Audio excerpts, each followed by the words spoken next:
Hello students, आज हम कर रहे हैं illustration number 8 bank reconciliation statement का, जो दी हुई है पेज नंबर 12.18 पर। बुक है टीएस ग्रेवाल की। मैंने बैंक रिकन्सिलिएशन स्टेटमेंट का फॉर्मेट बना लिया है। Prepare the bank reconciliation statement from the following particulars on the 30th June 2006। तो एज ऑन 30th June 2006 का फॉर्मेट बनेगा। Bank statement showed a favorable balance of rupees 9,214। तो बैंक स्टेटमेंट क्या है? पासबुक फेवरेबल बैलेंस शो कर रही है। तो कौन सा बैलेंस है?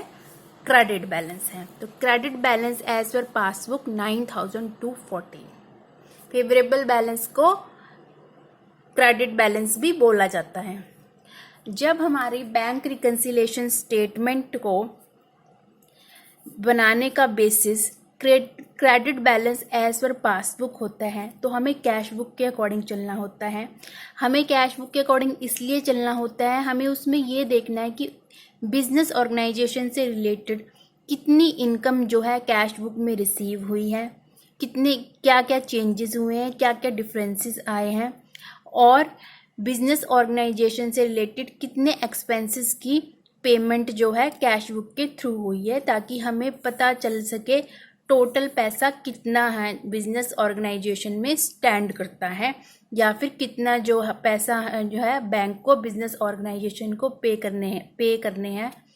या तो दो ही चीज होंगी, या तो पैसा होगा या फिर लाइबिलिटी होगी।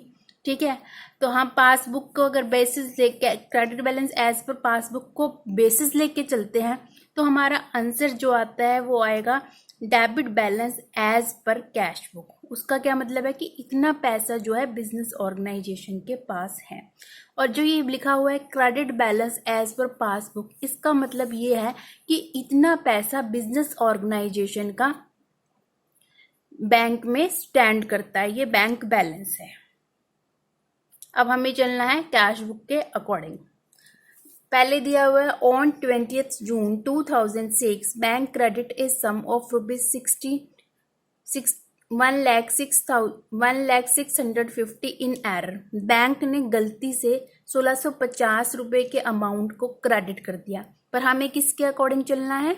हमें चलना है कैश बुक के अकॉर्डिंग। तो इसको क्या कर देंगे? लेस कर देंगे।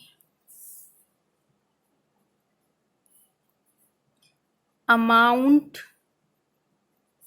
credited by bank wrongly,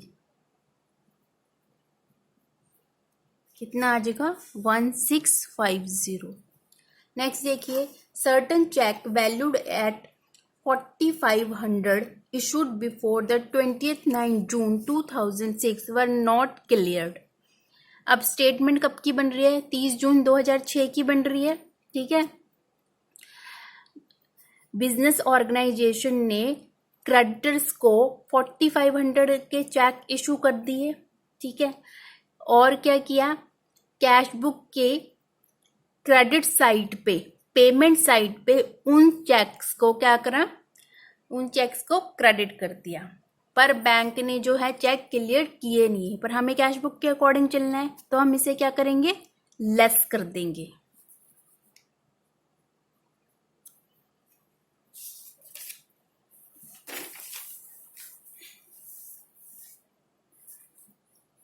check issued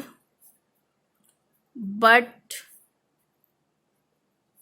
not cleared by bank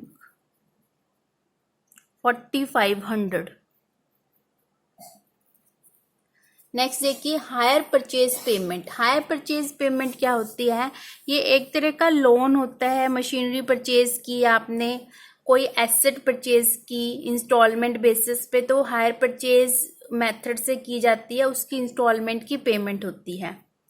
higher purchase payment of rupees 950 made by a standing order was not entered in cash book. अब कैश बुक में तो एंटर्ड हुई नहीं, और चलना है हमें कैश बुक के अकॉर्डिंग, तो हम इसे एड बैक कर लेंगे।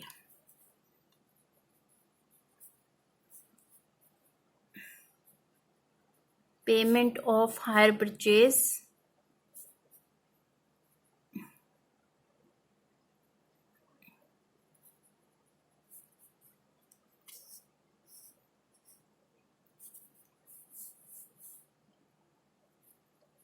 Has not been entered in cash book.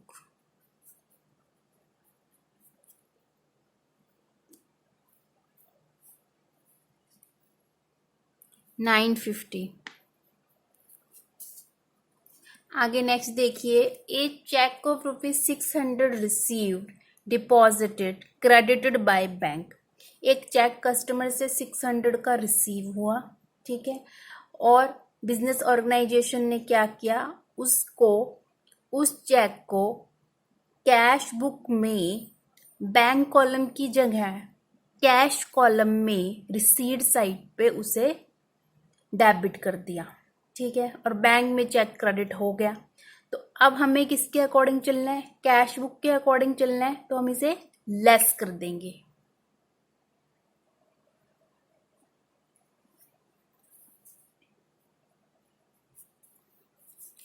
Check wrongly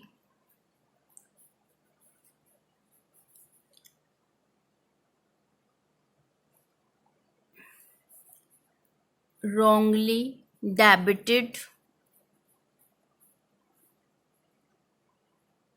in the cash column of cash book at receipt site। कितने का है, 600 का। नेक्स्ट देखिए, other cheque ₹8500 were deposit in June but cheque for ₹6000 only were cleared by the banker. Cheque receive हुए 8500 के, ठीक है, bank को 8500 के चेक रिसीव हुए और बैंक ने क्या किया, 8500 के जो चेक है बैंक में डिपॉजिट किए गए जून में, और बैंक ने 6000 के चेक जो हैं वो क्रेडिट कर दिए। 2500 के जो चेक्स थे वो बिजनेस ऑर्गेनाइजेशन बैंक ने 2500 के चेक्स क्रेडिट किए ही नहीं। जो ये चेक डिपॉजिट हुए हैं ये कस्टमर से रिसीव हुए हैं बिजनेस ऑर्गेनाइजेशन को, और बिजनेस ऑर्गेनाइजेशन ने इनकी एंट्री कहाँ पर कर दी है, कैश बुक में रिसीट साइड पे बैंक कॉलम में इन चेक्स को डेबिट कर दिया है। तो अब ये क्या करेंगे, 2500 क्या करेंगे, 2500 भी जो है वो ऐड हो जाएगा क्योंकि ये इनकम है।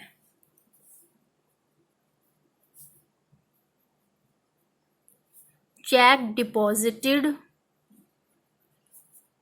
But not credited by bank. अब टोटल लगा लेंगे ऐड कॉलम्स का और लेस कॉलम्स का। ऐड कॉलम्स का टोटल लगाएंगे, हमारा आ जाएगा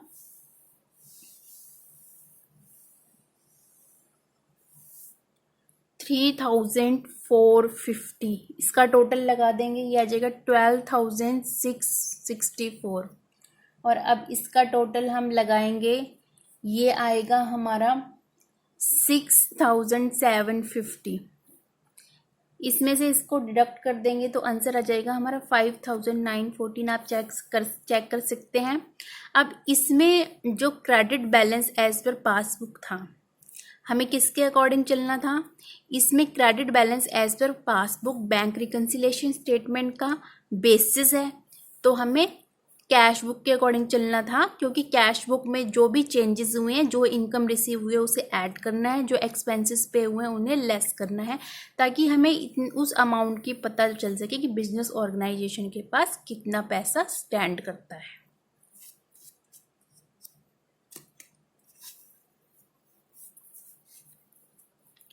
balance as per cash book, कौन सा बैलेंस होता है जो मेंशन नहीं होता, तो डेबिट बैलेंस, कि इतना पैसा बिजनेस ऑर्गेनाइजेशन के पास कैश में है और इतना पैसा बिजनेस ऑर्गेनाइजेशन के बैंक में बैंक में स्टैंड करता है, ये बिजनेस ऑर्गेनाइजेशन का बैंक बैलेंस है।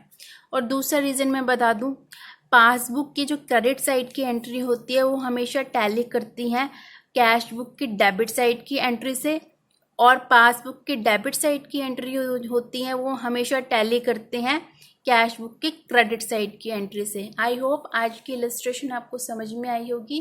मिलेंगे नेक्स्ट वीडियो में। Thank you so much.